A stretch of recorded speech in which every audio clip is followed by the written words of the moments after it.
morning, Governor Palin. Hello, how are you? Good, how are you? Good. Hey, we just want to say we're so thankful for all the hospitality in Tennessee. It's beautiful here in Knoxville, and appreciate all the good people here. Do you think the punishment is too excessive? That's certainly not up to me. It's up to the judge, and of course, in the hands of the jury stands the opportunity for justice. So that's not up to me. When I saw you, you had a smile. You kept a smile throughout. But when I saw pictures of you looking at your children, there was a little sadness in terms of what had happened. Yeah. Well, there were a couple of pictures in there that were not for public consumption. Pictures of Trig especially. He's a beautiful child, and I want to make sure that the world sees him as a beautiful child, not some distorted pictures that people have. They've taken advantage of the opportunities to have those pictures out there on the internet to distort and Photoshop, and that's been kind of hurtful, but kids are... It is hurtful, though. That's the point I'm getting at.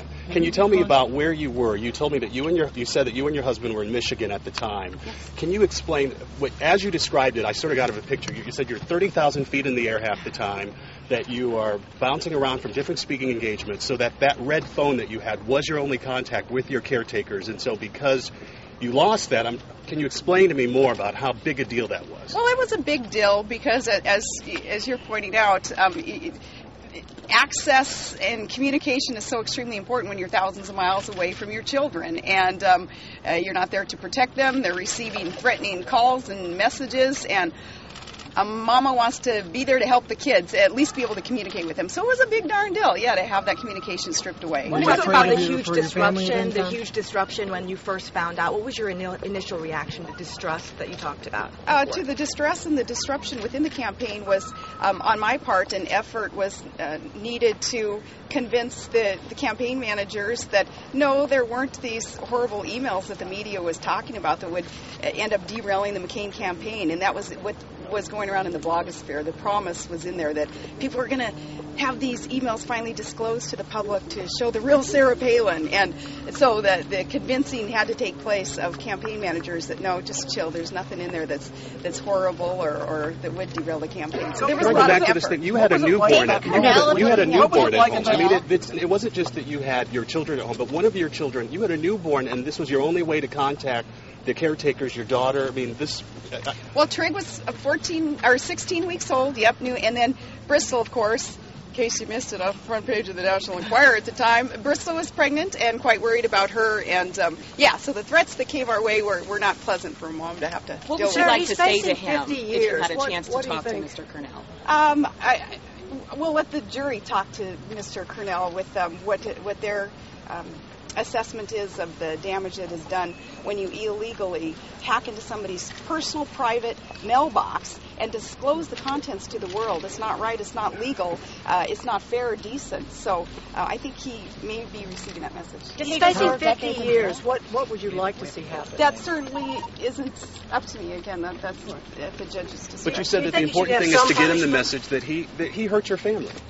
Well, anybody who thinks that this isn't disruptive or hurtful to have their mailbox broken into or an office broken into and documents stolen and disclosed for the rest of the world should put themselves in a person's shoes who has gone through this. And believe me, it's quite disruptive. It's just so extremely unnecessary and resource consuming. It's just such a sad state of affairs that we are in, that we even have to be here trying to teach somebody that it's wrong to do such a thing. What did it feel like when you were sitting there and you're watching on TV your emails and you're like, huh? Yeah, that was uncomfortable, especially the first screenshot I saw was of a friend who was going through a divorce, and it was a very personal email that she sent me, and I felt horrible for her. And throughout this, it has been feeling very bad for the victims in this, friends and family who have had to change all of their contacts, all their email addresses, have to explain some of the emails that they sent to me personally, privately, to their associates. It's been bad on them. And I'm curious about the motivation. What do you think the motivation was there? Oh,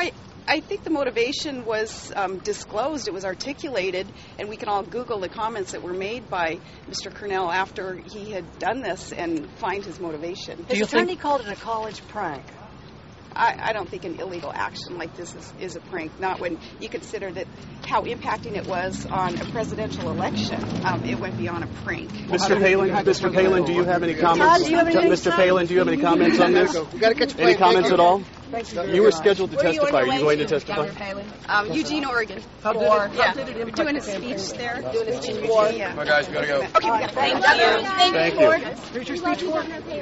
Governor, who's your speech for? Repeat some of the messages that she was getting about threats about people standing in the driveway waiting to get into the house.